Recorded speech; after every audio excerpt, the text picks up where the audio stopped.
지난번에 정유령 기자님이 그 민들레를 보여주셨는데, 저는 민들레를 볼 때마다 그 꽃 잎들 기억하시죠?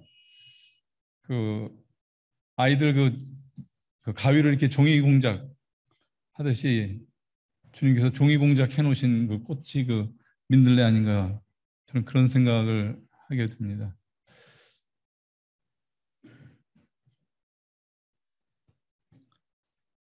이 꽃 뭔지 아시는가요?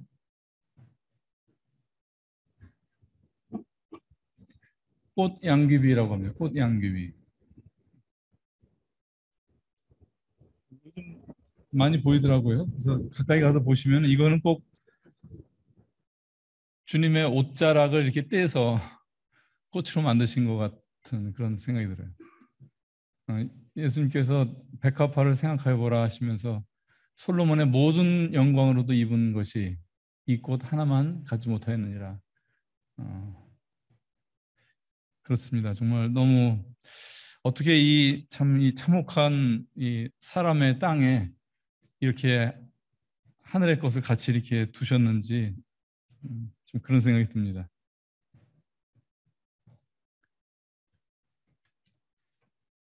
지난주부터 이제 교회 예찬이 시작이 됐습니다. 교회 예찬은 일주일에 먹는 밥 중에서 가장 맛있는 밥입니다. 가족이 한 상에 둘러앉아서 함께 밥 먹는 것이 큰 행복이듯이 교회가 하나님의 한 가족으로서 이렇게 같이 식사를 하는 것은 큰 복이 아닐 수 없습니다. 애차는 먹는 일이면서 또한 사역입니다. 복음서에 예수님이 하신 일들을 보면은 먹는 일들이 많이 나옵니다. 이 가나의 혼인잔치에서 포도주를 만드신 일, 그리고 오병이어로 5천 명을 먹이신 일, 그리고 제자들과 함께 유월절을 먹으신 일, 그리고 이 먹는 일은 부활 후에도 이어집니다. 엠마오 제자들 기억해 보시면은 엠마오 제자들과 길에서 동행하시고 날이 이제 저물어서 함께 들어가서 이제 음식을 잡수실 때에 축사하고 떼어 주십니다. 그랬을 때 저희 눈이 밝아져서 예수님을 알아보았다고 이렇게 되어 있습니다. 두 제자가 엠마오로 가는 그 길 내내 예수님을 알아보지 못하다가 식사할 때 눈이 밝아져서 부활을 만나게 됐다고 하는 것입니다. 신약교회 예배를 우리가 주의 만찬, 영어로는 The Lord Supper, 서퍼가 저녁 식사잖아요.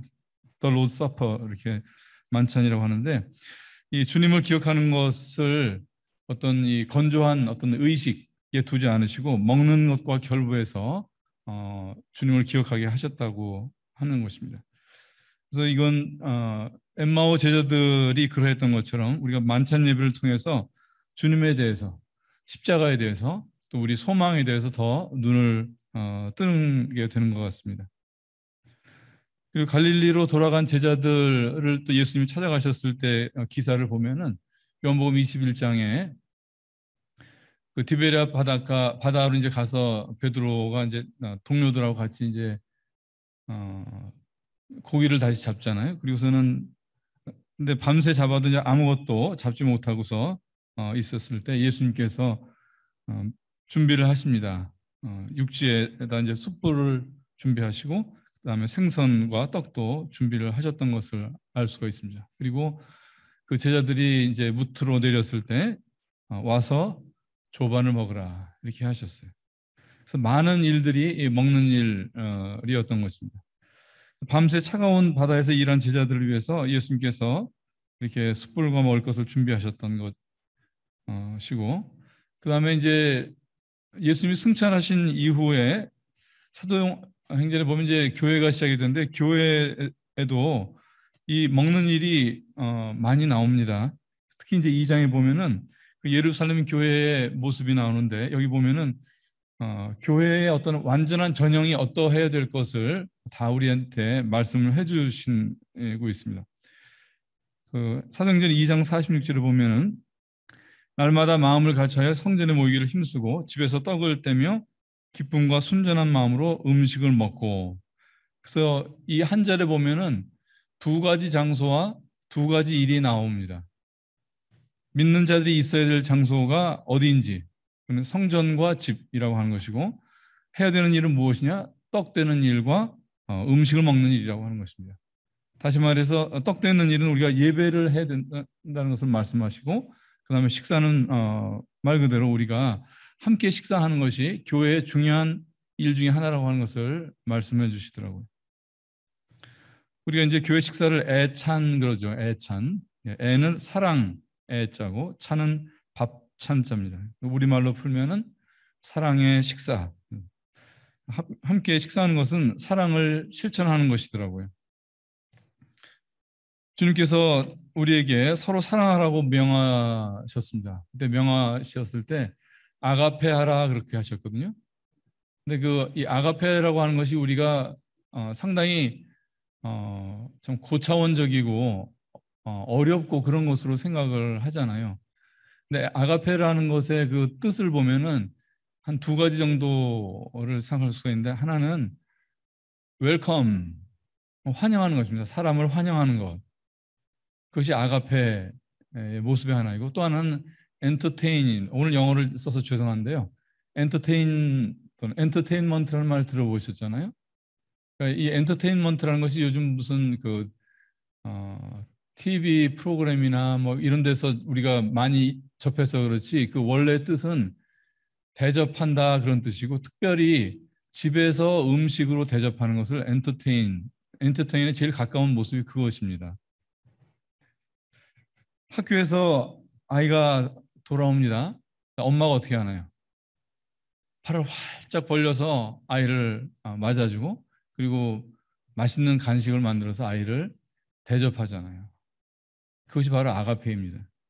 그래서 아가페라고 하는 이 지구한 사랑을 우리에게 실천하라고 하실 때 그것이 그렇게 막연하거나 복잡한 것만이 아니더라고요. 이 요한복음 21장에 그 제자들이 예수님 없이 그 밤새 일한 그 차가운 바다, 그것이 바로 세상입니다. 구도자들이든 지체들이든 이 거친 세상에서 지치고, 그 다음에 아무것도 잡은 것 없는 그런 빈 그물 같은 것이 바로 세상살이 아닙니까? 이 디베라 바다에서 제자들을 위해서 조반을 준비하신 그 주님의 따뜻함이 바로 애찬이 되어야 하는 것입니다. 그래서 수요 모임이나 주일 강단이 교회의 사역이듯이 사람을 환영하고 섬기는 이 애찬도 교회의 중요한 사역인 것입니다. 그래서 그동안 2년 이상 쉬었던 코로나로 쉬었던 애찬을 다시 재개하게 됐는데, 재개를 하면서 이제 자매님들이 애찬조를 만드는 과정을 옆에서 지켜보게 됐어요. 그래서 애찬조 편성하시는 자매님들이 많은 고심을 하시는 걸 봤습니다. 일하는 데 있어서 맞는 사람들끼리 일하는 거 중요하죠. 그래서 가능한 그렇게 사람들을 묶어주려고 하시는데, 제가 옆에서 보기에는 이거는 고차방정식보다도 더 어렵더라고요. 아무리 고려하고 배려해서 짜도 그건 사람의 냄새가 날 수밖에 없더라고요. 그런데 참 놀라운 것은 하나님의 방법이 개입하면은 그런 사람의 냄새가 지워진다고 하는 거죠. 그래서 자매님들이 이번에 제비뽑기를 통해서 애찬조를 편성한 것에 대해서 참 감사가 됩니다. 이게 구약적인 방법이긴 하지만 여전히 유효한 하나님의 지혜 중에 하나입니다. 제비는 겹친 옷자락 속에서 사람이 뽑으나 그 모든 배분은 주께서 하시느니라 그러셨거든요. 그래서 우리가 이런 것을 잘 활용한 이 말씀에 좀 순종하고 이 말씀을 믿은 그런 결과가 아닌가 싶고, 그래서 이런 애찬조 편성 결과에 대해서 자매님들의 그런 일치된 순종을 보게 됐을 때 참 감사가 됐습니다. 교회에 좋은 간증을 남기신 것으로 생각이 됩니다. 베드로 전서 1장 한번 같이 보겠습니다. 14절, 15절 같이 한번 읽어보겠습니다. 14절 시작.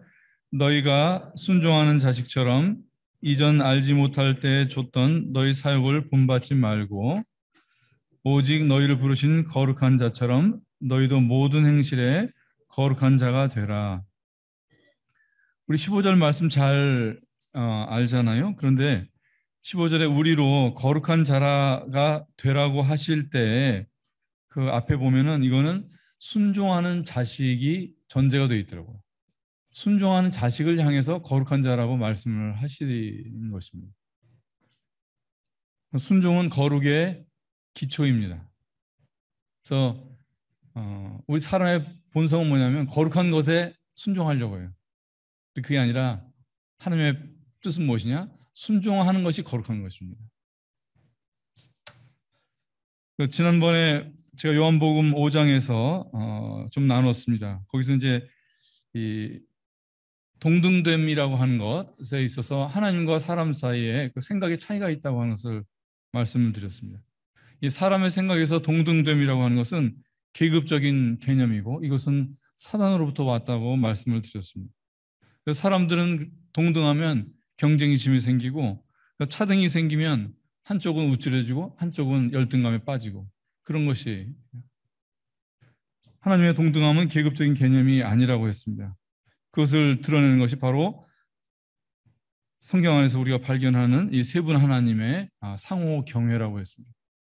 세 분 하나님이 동등하신데 그 세 분 안에 있는 그 역학관계는 경쟁이나 차등이 아니라 상호 경외하고 사랑하는 것이라고 했습니다.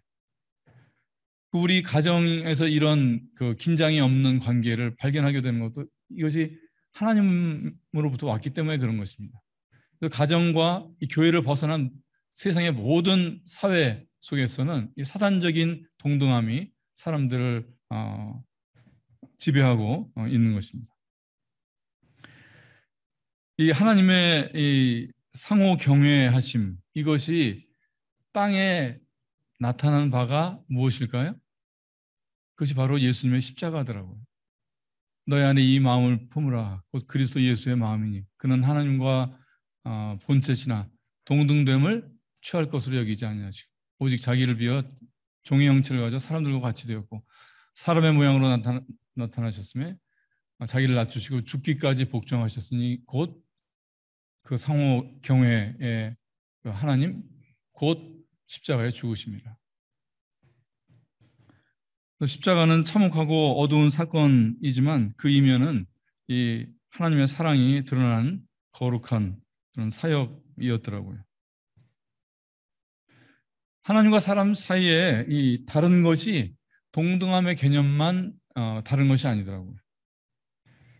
예를 들어서 악이라는 것을 생각해 보면 악 그러면 우리는 잘못을 떠올리죠. 그리고 또 해를 끼친 것 이런 것들을 떠올리잖아요. 성경을 보시면 그렇지 않습니다.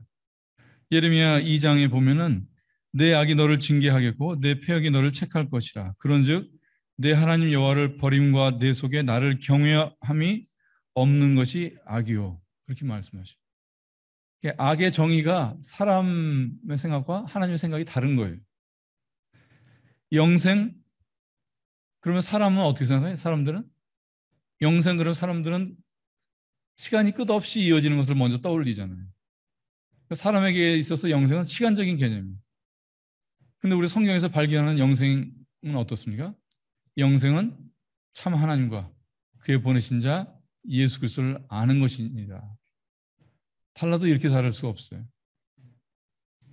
이런 개념의 영생 이거는 소크라테스부터 칸트까지 다 모아도 사람에게서는 전혀 나올 수 없는 도무지 나올 수 없는 그런 정의인 것입니다. 여호와의 말씀에 내 생각은 너희 생각과 다르며 내 길은 너희 길과 달라서 하늘이 땅보다 높음 같이 내 길은 너희 길보다 높고 내 생각은 너희 생각보다 높으니라. 하나님의 생각이 사람의 생각과 다르다. 그리고 높다고 하십니다.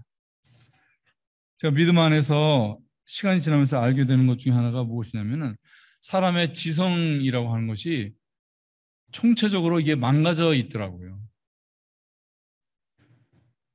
창세기 2장에 사람을 지으신 것을 보면은 먼저 흙으로 사람을 빚으신 다음에 하나님의 영이 들어왔습니다. 그리고 나서 사람이 생명이 되었다. 살아있는 혼이 되었다. 이 사람의 존귀함과 하나님과 소통할 수 있고 하나님의 아들이 될 수 있는 잠재력은 어디 있느냐? 그건 흙에 있는 것도 아니고 영만으로 되는 것이 아니에요. 산혼이 된 그것이 바로 사람의 존귀함이고 거기에 사람의 무한한 신적인 가능성이 담겨 있는 그 특성이 바로 이 산혼이라고 하는 것입니다. 그리고 이 창세기 2장 7절 말씀을 보면 이 사람의 혼이라고 하는 것이 영을 반영하는 거예요. 영이 들어와서 사람의 혼이 된 거죠. 이거 산혼이 됐다고 하셨거든요. 그래서 이 혼이라고 하는 것이 우리가 발휘하는 기능 대표적인 것 우리가 얘기할 때 지정의 그러잖아요. 지정의. 창세기 3장에 가면은 사람이 타락을 하죠. 그 결과로 이제 하나님의 영이 떠납니다. 그러면은 이치가 뭐 분명하잖아요. 하나님의 영이 떠났기 때문에 하나님의 지성도 떠난 거예요. 그래서 사람이 어두워진 것입니다. 로마서 1장에 잘 아시는 말씀이죠. 하나님을 알되 하나님으로 영화롭기도 아니하며 감사치도 아니하고 오히려 그 생각이 허망하여지며 미련한 마음이 어두워졌나니. 로마서 3장에는 모든 사람이 죄를 범하였음에 하나님의 영광이 이르지 못하였다 하셨습니다. 그러니까 이런 말씀을 보고 우리가 사람의 타락의 그 메커니즘이라고 할까요? 그것을 이해하게 되면은 우리가 알 수 있는 것은 뭐냐면은 죄의 지성에서는 영광에 이르게 하는 것이 나올 수 없다고 하는 것입니다. 우리가 바뀌어야 돼요. 우리가 알고 있었던 것, 당연히 그럴 것이라고 알고 있는 것들, 세상에서 학습된 것, 사단이 우리 모르게 뿌려놓은 이런 거 다 바뀌어야 되더라고요.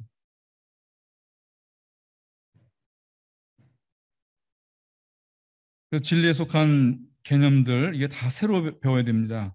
골로새서 3장에는 새 사람을 입었으니 이는 자기를 창조하신 자의 형상을 조차 지식에까지 새롭게 하심을 받는 자니라 하셨습니다. 사람이 거듭나면 지식도 거듭나게 되어 있습니다. 죄의 지성이 영광에 이르지 못하였으니 반대로 의의 지성은 이 사람으로 영광에 이르게 해줍니다. 그리고 이 골로새서 말씀에 새롭게 하심을 받는 자니라고 그렇게 하셨을 때 이건 현재형이거든요. 이것은 이 새롭게 되면 늘 현재적인 것이고 늘상 일어나야 된다고 하는 것을 알 수가 있습니다. 그러므로 우리가 낙심하지 아니하노니 겉사람은 후패하나 우리의 속은 날로 새롭도다 하셨어요. 그래서 진리의 길은 날로 새로운 것이더라고요. 한꺼번에 몽땅 달라지는 것도 아니고 한번 커다란 경험을 했다고 해서 그걸로 오랫동안 그걸 가지고 계속 우려 먹어도 안 됩니다. 날로 새로워져야 됩니다. 그래서 어제까지의 새로움, 오늘은 그것이 묵은 것이 되는 것, 그 사람이 진리의 길에 지금 가고 있는 것입니다. 진리는 나의 현재보다 언제밖에 클 수 없기 때문에 그런 것입니다.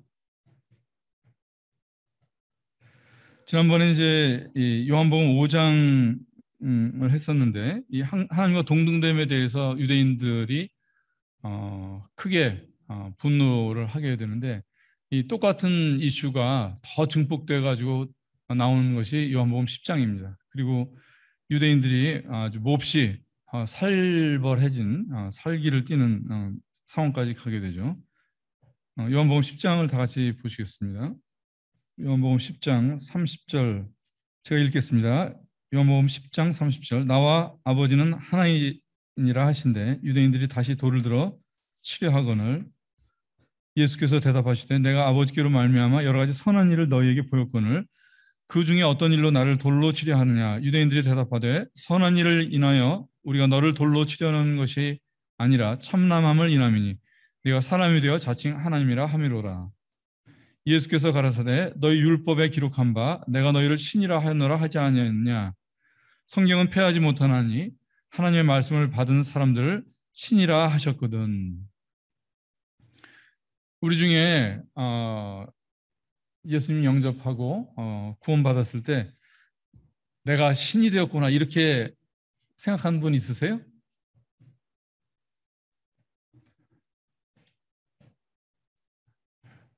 아마 없으실 거예요. 심판을 안 받게 되었다든지 또는 지옥 가지 않게 됐다는 것 아니면 또 천국에 대한 소망이 생긴 것 그런 정도 생각을 하죠 보통. 35절에 하나님의 말씀을 받은 사람들을 신이라 하셨다 하는 것은 이제 시편 82편 말씀을 주님께서 인용을 하셨습니다. 내가 말하기를 너희는 신들이며 다 지존자의 아들들이라. 이 말씀을 읽을 때 어떠셨어요? 솔직한 심정이? 여기 읽을 때 이걸 나를 대입해서 읽으면 어떻게 돼요? 이게 시편을 다 사람들이 읽을 때 자기를 대입해서 읽잖아요. 근데 이런 데 나오면 부담스럽죠. 부담스럽습니다. 그러니까 너는 신의 부하이다. 뭐 이 정도 아니면은 너는 지존자의 측근이다. 총회하는 측근이다. 그 정도면은 뭐 부담 없이 그 말씀을 이렇게 공감하면서 읽을 텐데 이건 도저히 나하고 상관없는 그런 말씀처럼 느껴지는 것입니다. 그래서 이 요한복음 10장에서 유대인들이 제기하는 이 반발은 사실 유대인들만의 생각은 아니고 사람들의 보통 공통된 그런 생각을 대변하고 있는 것입니다. 그래서 사람들이 이렇게 내가 신이 될 수 있다고 하는 것에 대해서 생각할 때 그런 걸 감히 생각을 잘 안 하죠. 그건 불가능한 일이거나 아니면 그런 발상 자체가 불경하다고 생각하는 것입니다. 그리고 사실은 이거를 잘못 다루면 많은 이단 사조가 또 생기기도 합니다. 그런데도 불구하고 이 말씀을 좀 같이 나누고 싶어요. 왜 이것이 중요하냐면은 죽음을 마주해야 되는 인간으로서 이 구원의 본질에 대한 문제이고 또 믿는 자로서 믿는 자의 소망에 관한 문제이고 그다음에 또 하루하루 이 거친 인생을 살아야 되는 우리 사람으로서 이 고난에 대한 이 실질적인 우리가 능력을 얻기 위해서 필요한 주제인 것입니다. 우리가 전도할 때 많이 인용하는 말씀이죠. 요한복음 1장 12절. 영접하는 자, 곧 그의 이름을 믿는 자들에게는 하나님의 아들들이 되는 권세를 주셨습니다. 시편 말씀뿐만 아니라 이 요한복음 말씀도 분명하게 믿음의 결과는 우리가 하나님의 아들 되는 것이라고 말씀하시는 것입니다. 구원받아가지고 우리가 거룩하기가 천사같이 그렇게 그런 존재가 되거나 또는 타락하기 전에 아담 같은 첫사람 아담 같은 상태로 복귀되는 것이 아닌 것입니다.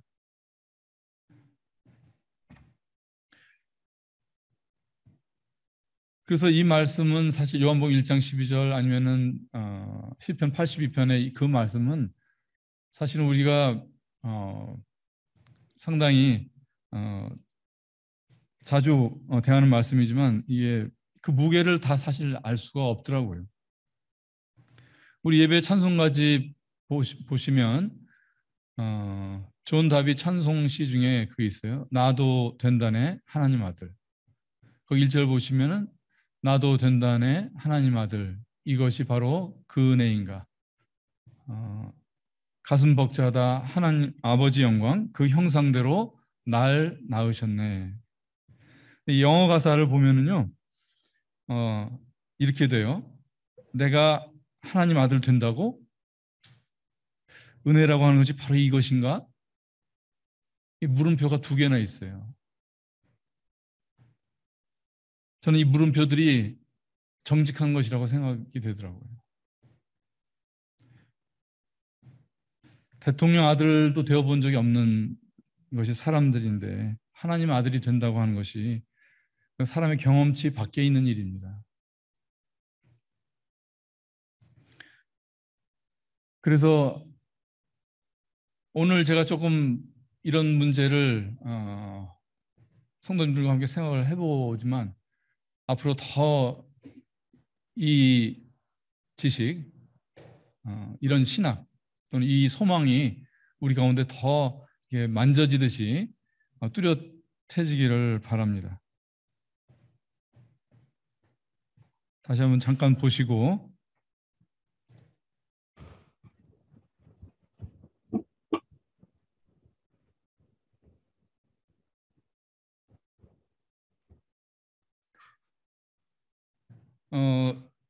우리가 이 사람에 대해서 제가 이렇게 이제 도표를 가지고 좀 하는 것은 이해를 좀 돕기 위해서, 그리고 말이 가지고 있는 그 한계를 좀 보완하기 위해서 이렇게 하는 것입니다. 첫사람 아담은 지어질 때 하나님의 형상을 따라 지음을 받았죠. 그게 제일 왼쪽에 있는 것입니다.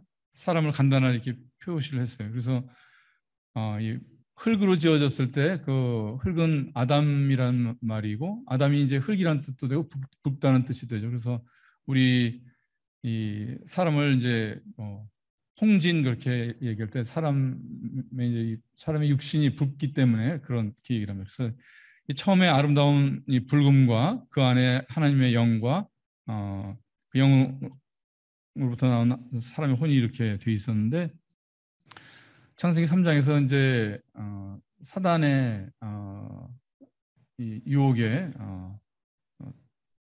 떨어지고 그 선악과를 과를 따먹고 타락하게 됩니다. 그래서 가운데 있었던 하나님의 영은 떠나고 그 아비가, 그 영적인 아비가 마귀가 되어버린 존재가 되었고, 그에 따라서 우리의 혼이 지정의가 다 망가지게 됐고, 그래서 흰색이 아니라 이제 회색으로 제가 표시했고, 우리 육신도 그 처음에 만들어진 그런 아담의 육신이 아니라 생로병사를 겪을 수밖에 없는 불완전한 이런 육신이 되고 말았습니다. 그래서 아담 이후에 나아진 사람들은 다 아담의 형상으로 나아진 자들입니다. 우리 여기 모든 사람이 여기 이 그림에 해당이 되죠. 그리고 여기에 여기 화살표로 표시된 것은 우리가 예수님을 믿게 됐을 때 시점을 얘기하는데, 이 구원을 가리켜서 고린도전서 15장에서는 마지막 아담이 살려주는 영이 되셨다 그렇게 표현을 했습니다. 그래서 이거를 표현하면은, 이 그림을 표현하면은 이와 같은 사람이 살려주는 영이신 예수님이 안에 들어오시고 이 영이 들어오신 것이고, 그에 따라서 우리의 이 회색으로 있었던 어두워졌던 이 혼이 빛이 들어오기 시작합니다. 그리고 우리의 육신도 이 죄의 종으로 타던 육신이 죄를 멀리하게 되는 그런 변화가 생기게 되는 것이죠. 그러면 이렇게 구원받은 사람이 그 다음에 어떻게 되느냐, 요거를 오늘 좀 말씀을 드리고 싶어요. 우선은 구원받았다고 했을 때 우리가 즉시 이렇게 완전한 사람이 되는 것은 아닙니다. 금방 천사같이 거룩해지고 우리 몸이 안 죽을 그런 몸으로 이렇게 변하지가 않죠. 그러니까 근데 이렇게 믿는 사람들이 있단 말이죠. 또 오른쪽 이 아래도 아닙니다. 그러니까 예수님의 십자가는 너무나 완전한 대속이기 때문에 이제 아무리 죄를 지어도 난 그것 때문에 지옥 가지 않는다 이렇게 이해를 하고, 그래도 육은 약한 것이고 악한 것이다. 그래서 육체가 짓는 죄에 대해서 책임이 없는 것처럼 그렇게 여기는 거. 이건 이쪽입니다. 둘 다 아니에요. 거듭난 사람의 이 진리의 길은 무엇이냐? 이렇게 되는 것이에요. 성화되고 마지막에는 신령한 몸을 입게 되는 이것이 이런 것이죠. 그래서 우리에게 생명과 경건에 속한 모든 것을 주신 이유는 바로 이 과정에 필요하기 때문에 그렇습니다. 이 과정에 우리 사람의 능력으로 안 돼요. 사람의 능력으로 안 되니까 사람들이 이렇게 해서 이 현실을 피하거나 이렇게 해서 그냥 현실에 자기를 방임해버리는 이런 것들이 생기는 것입니다. 이 길은 고단한 길이지만 영광스러운 길이고 진리의 길이고 바른 길인 것입니다. 그리고 이 과정에 크고 작은 십자가들을 사람이 만나게 돼 있어요. 그래서 우리의 혼도 점점 밝아지고 우리의 육신도 점점 더 거룩한 그런 삶을 사는 것입니다. 그리고 이 마지막 과정에 있는 것이 무엇이냐? 부활입니다. 그래서 우리가 이런 구원의 큰 어떤 그림 속에서 보면은 우리가 예수님을 영접하고 거듭난 다음에 우리가 이 영화로운 몸으로 영생에 들어가기 전까지 무엇이 필요하느냐? 십자가와 부활, 고난과 이 영광의 변화가 우리한테 있는 것입니다.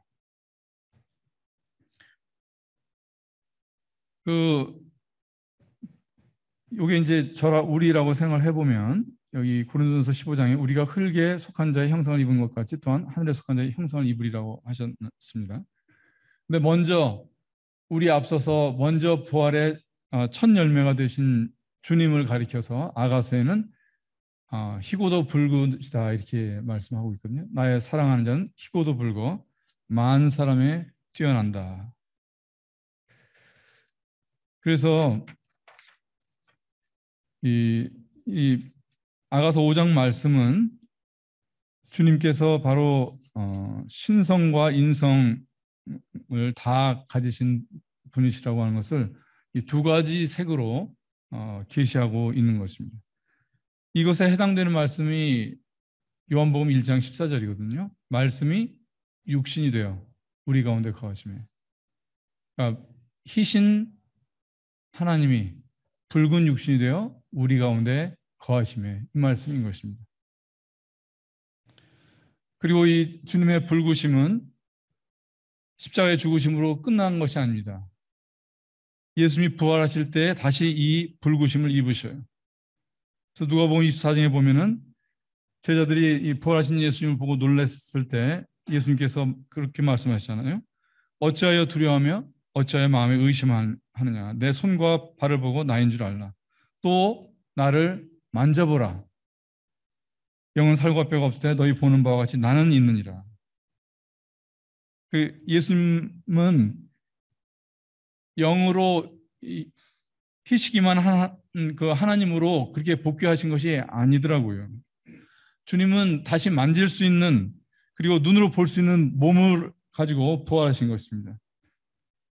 그래서 이 몸은 닫힌 문을 통과하시고 하늘에 오르시고 더 이상 첫사람 아담과 같은 제한을 받지 않은 뛰어난 불금, 질병도 통증도 더 이상 없는 완전한 불금의 그런 몸이시더라고요.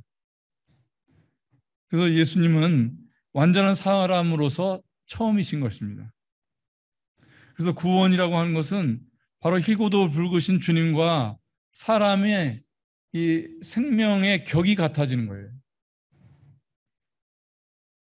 사람이 이 마지막 아담과 같이 되는 것, 첫사람 아담으로 아담의 그 타락을 이어받은 그 존재가, 그 붉기만 했던 존재가 이제 희고도 붉으신 바로 마지막 아담 예수 그리스도를 닮는 것, 그것이 바로 구원이어야 한다고 하는 것입니다.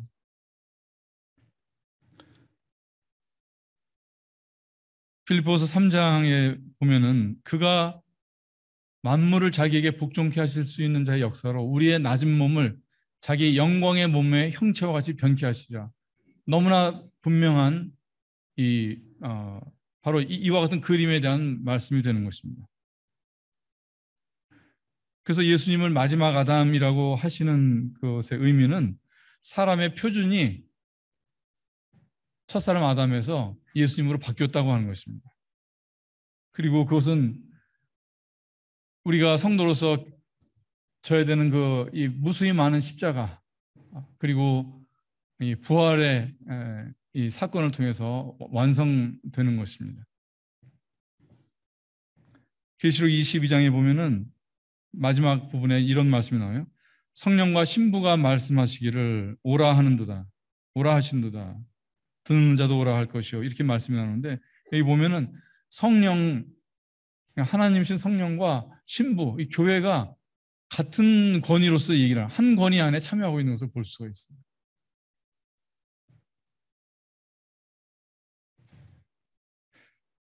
에덴 동산에서 사람이 타락한 그 이유가 무엇이었는지 한번 우리가 상기를 해볼까요? 뭐가 문제였었던가요? 사단이 무엇을 가지고 사람을 유혹을 했었나요? 바로 하나님과 동등됨에 관한 이슈였더라고요. 근데 첫사람 아담은 이 사단적인 동등됨을 취하고자 하였습니다.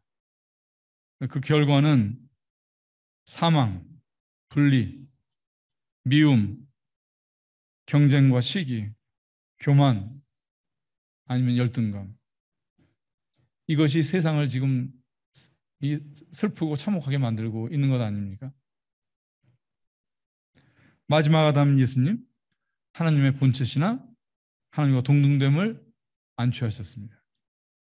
대신 경외와 순종으로 답을 하셨습니다. 이것이 십자가의 은혜예요.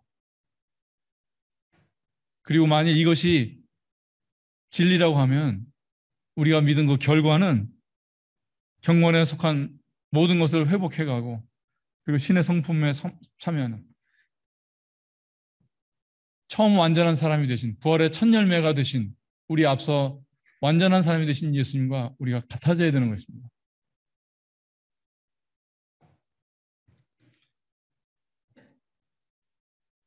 지금 수요 모임 중에 베드로전서를 하고 있는데 1장을 하면서 어느 형제님이 그 1장에서 한 절 나누는데 제가 굉장히 강력하게 오늘의 주제를 이렇게 꿰는 그런 교재를 제가 들었었습니다. 다 같이 한번 보겠습니다. 베드로전서 1장 9절 9절과 12절만 보겠습니다. 이제 중간에 좀 긴데 좀 이해를 돕기 위해서 중간을 조금 이렇게 지나치도록 하겠습니다. 믿음의 결국 곧 영혼의 구원을 받음이라. 이 구원에 대하여는 해가지고 너희에게 임할 은혜 이렇게 쭉 나오잖아요. 그래서 쭉 12절 가서 이 섬긴 바가 자기를 위한 것이 아니라 너희를 위한 것임이 계시로 알게 되었으니 이것은 여기서부터 주목을 하시면 됩니다. 이것은 하늘로부터 보내신 성령을 힘입어 복음을 전하는 자들로 이제 너희에게 구한 것이요 천사들도 살펴보기를 원하는 것이니라. 이 베드로 사도가 이 편지 수신자들에게 이 구원에 대해서 얘기를 하는데 여기서 이 구원에 대해서는 천사들도 살펴보기를 원한다는 이 말씀을 하신 것입니다. 저도 별로 이 말씀을 여기에 대해서 들어보지 못했고 저도 잘 생각을 못했었는데 어느 형제님이 이 말씀을 천사들도 살펴보기를 원하는 것으로서의 그 구원의 의미에 대해서 잠깐 짧게 교절했는데 아주 그 정말 굉장히 강력하게 제 마음에 이렇게 들어왔었습니다. 이 사람에게 주어진 구원, 이게 왜 천사들이 궁금할까?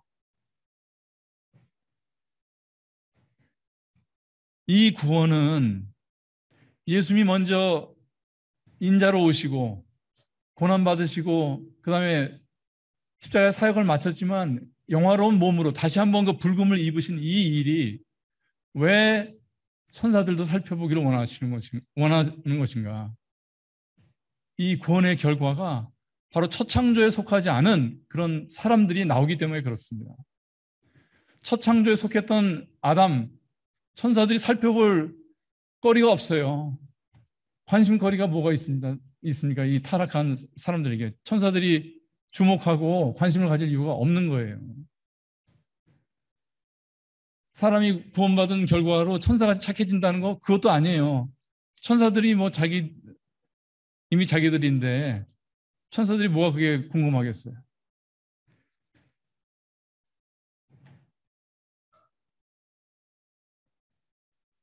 타락하기 전에 첫사람이 아무리 깨끗했어도 모든 만물의 이름을 지어줄 정도로 지성이 있었어도 천사들이 살펴보기를 원하는 그 대상이 아닌 것입니다. 그가 그 종물 중에 우리로 한 첫 열매가 되게 하시려고 자기의 뜻을 좇아 진리의 말씀으로 우리를 낳으셨도다. 첫사람 아담은 흙으로 빚으셨어요. 그러나 이제 구원이라고 하는 것은 무엇이냐? 그건 낳으신 아들들입니다. 낳으신 아들. 더 이상 미약한 아담들이 아니고 창대한 아들들.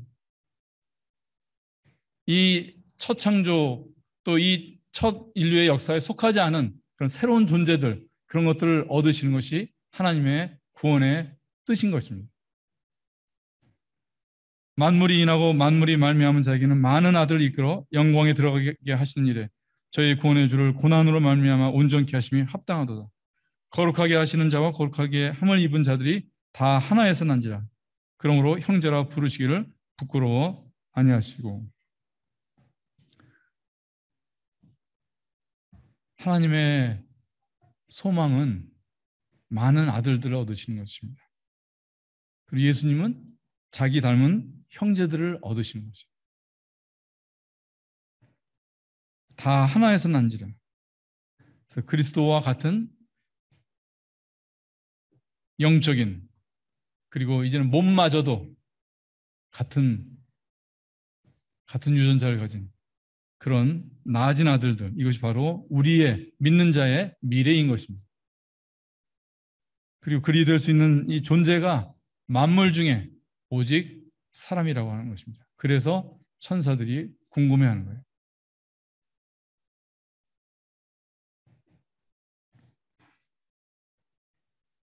이 아들이나 형제라고 하는 이 신분들이 가리키는 것은 아들은 아버지로 인해서 존재하게 되죠. 그리고 형제는 형제로 더불어 사는 존재입니다. 그래서 아가서 2장 16절에 보면은 나의 사랑하는 자는 내게 속하였고 나는 그에게 속하였구나. 그래서 나는 주님께 속하고 나만 주님께 속한 것이 아니라 이제는 주님도 내게 속하셨다고 하는 거지. 이 말씀도 우리가 참 묵상을 해보면 이게 기가 막힌 말씀이더라고요. 참 신비롭고 감당하기 어려운 그런 말씀이더라고요. 아무것도 부족함이 없는 자존하신 분이 내게 소속이 되셔야 된다. 내게 소속하시고 싶다고 하십니다.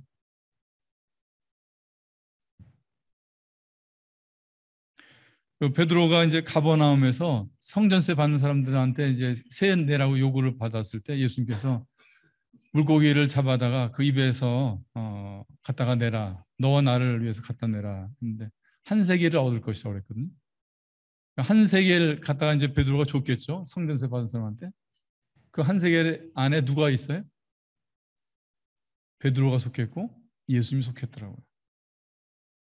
구원은 내가 예수 그리스도와 하나가 돼서 하나님의 처소에 있게 된 것. 이것이 바로 구원인 것입니다. 아가서 7장에 가면은 이런 말씀이 나와요. 나는 나의 사랑하는 자에게 속하였구나. 그가 나를 사모하시는구나. 내가 주님을 사모하는 것뿐만 아니라 이제는 주님이 사람의 사랑을 원하십니다.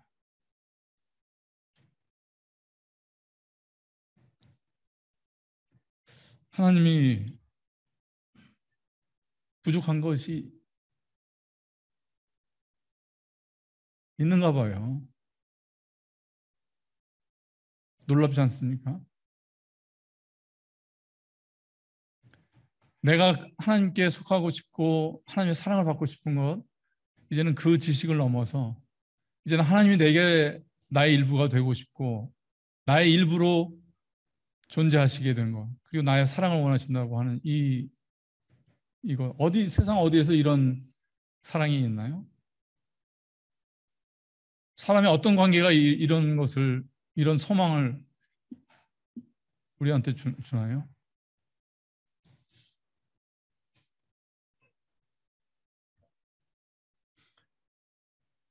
여기 그림에서 보여드린 것처럼 그러나 이 과정에 십자가가 있습니다. 하나님께서 우리에게 십자가를 지라고 하실 때는 바로 하나님이 먼저 우리에게 속하시기 위해서 지신 그 십자가, 그것을 우리의 자녀된 우리에게도 요청하시더라고요. 나의 존재가 누구에게 의존되어 있다고 하는 것은 약점을 갖는 일입니다.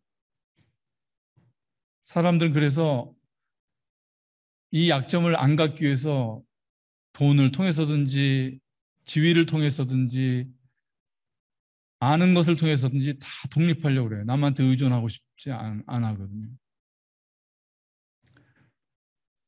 그런데 사람에게 속하시기 위해서 예수님이 약해지셨어요.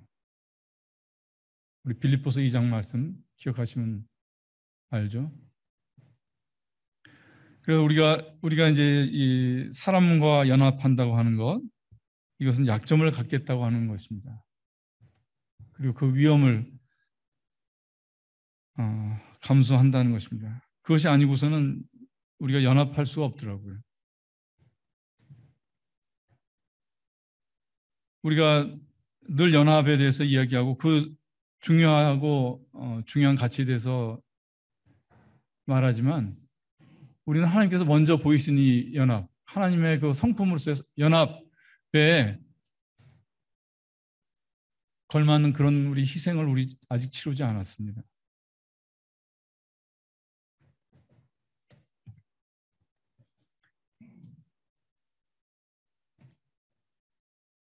내가 이제 너희를 위하여 받는 괴로움을 기뻐하고 그리스도의 남은 고난을 그의 몸된 교회를 위하여 내 육체에 채우노라.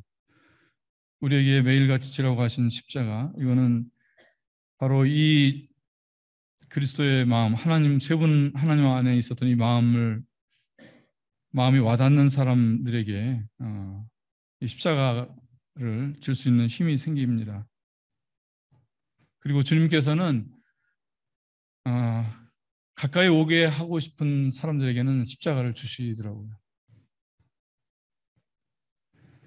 많은 사람이 연단을 받아 스스로 정결케 하며 희게 할 것이나. 우리 희신 분이 붉게 되신 것이 예수님이라고 했죠.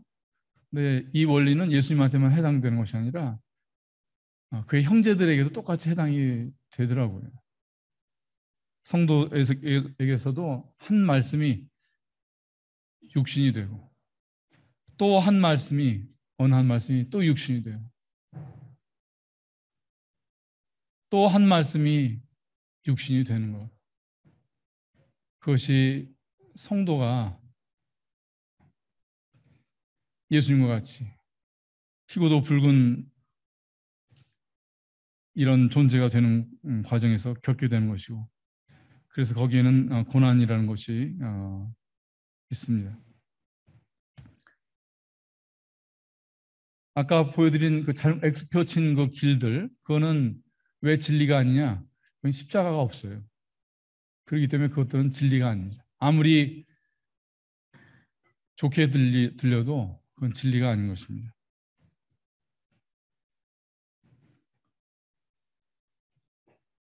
이스라엘 백성 그 38년의 그 광야 생활이 를 얘기할 때 가데스 바네아에서 세레시네 이렇게 표현을 말씀이 되어 있는데, 이 그 광야 생활 38년이 시작된 지점이 가데스 바네아거든요. 가데스 바네아 지난번에 한번 말씀을 드렸는데 그 뜻이 방랑자, 도망자의 광야 이런 뜻입니다.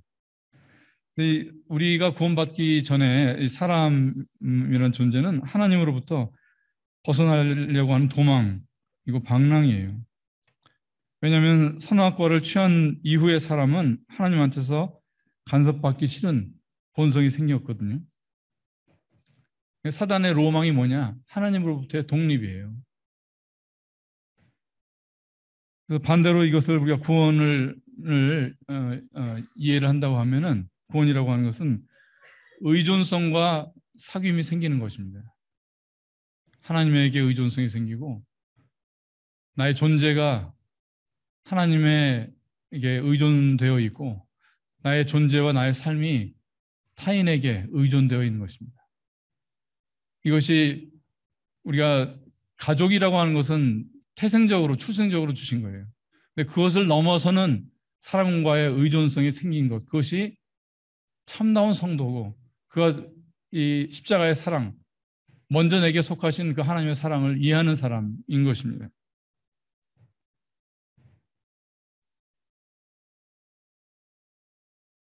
그래서 너무 독립적으로 너무 혼자서 잘하려고 하지 마세요. 그건 진리와 멀어지는 길입니다. 베드로전서 1장에서 이 구원은 천사들도 살펴보기를 원하는 것이라.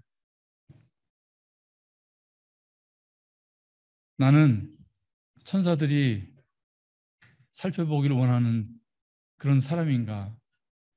그렇게 변화하고 있는가?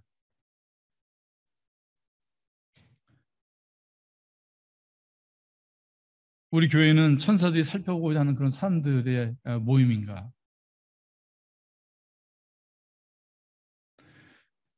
우리가 이 구원의 결과가 신의 아들들이 되는, 희고도 붉은 주님과 생명의 격이 같아지는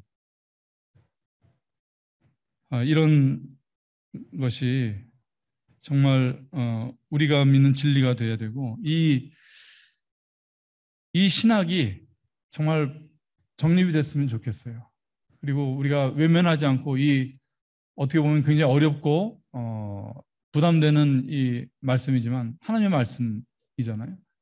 우리가 정면으로 눈을 직시하고 이 진리가 참 우리 안에서 경험되기를 정말 소망을 해야 되겠습니다.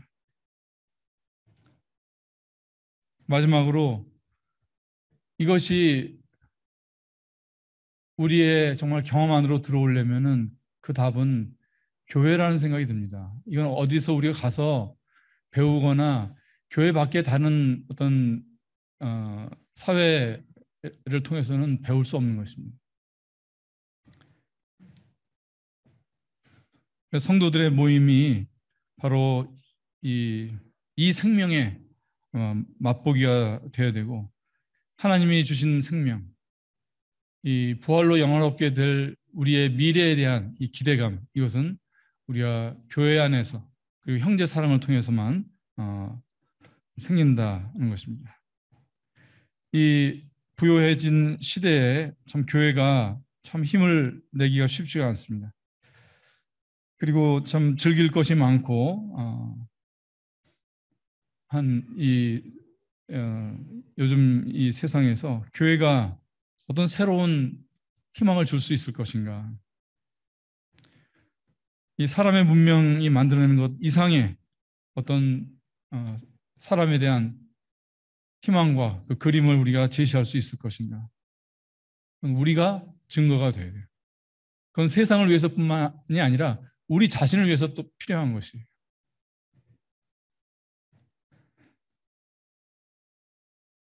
저는 요즘에 참 지금까지의 이 믿음의 이 어떤 껍질을 참 돌파하기를 이렇게 구하고 있고 그렇게 기도하고 있습니다. 저의 믿음이라고 하는 것이 지금까지 이 어두워진 지성 그리고 이 아주 두터운 교양의 옷, 이것에 갇혀 있습니다. 사람에게서 난 것보다 나은 것이 없으면 결국은 그것은 인본적인 것이더라고요. 제 신앙이 너무 그렇습니다. 저는 아마 십자가 신학을 사랑할 거예요. 부활 신학도 사랑하고. 그러나 십자가 신학이 아닌 십자가의 능력, 부활 신학이 아닌 부활의 능력, 성령과 관련된 신학이 아닌 성령의 능력이 있는,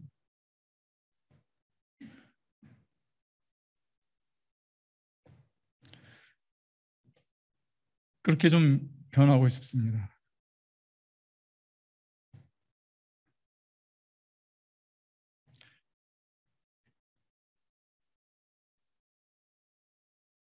그리고 이것은 우리 모두의 좀 기도가 되어야 됩니다. 이 기도 외에는 주님께서 약속하셨어요. 너희가 악할지라도 자식에게 좋은 것을 줄 줄 알거든. 하물며 천국에서 구하는 자에게 성령을 주시지 않겠느냐. 우리에게 지금 필요한 것은 여러 가지가 아닙니다. 여러 가지가 다 있으면 좋으려니와 그러나 꼭 필요한 한 가지. 하나님의 영이 정말 우리 안에서 살아서 숨쉬고 우리의 지정의를 변화시키시고 그리고 마지막에 있을 영광스러운 몸을 입을 이 일에 대해서 우리에게 정말 뚜렷한 지식과 소망이 생기고 그것이 나의 현실을 변화시키고 어려움을 극복해내는 그런 능력이 되기를 바라시는 것입니다.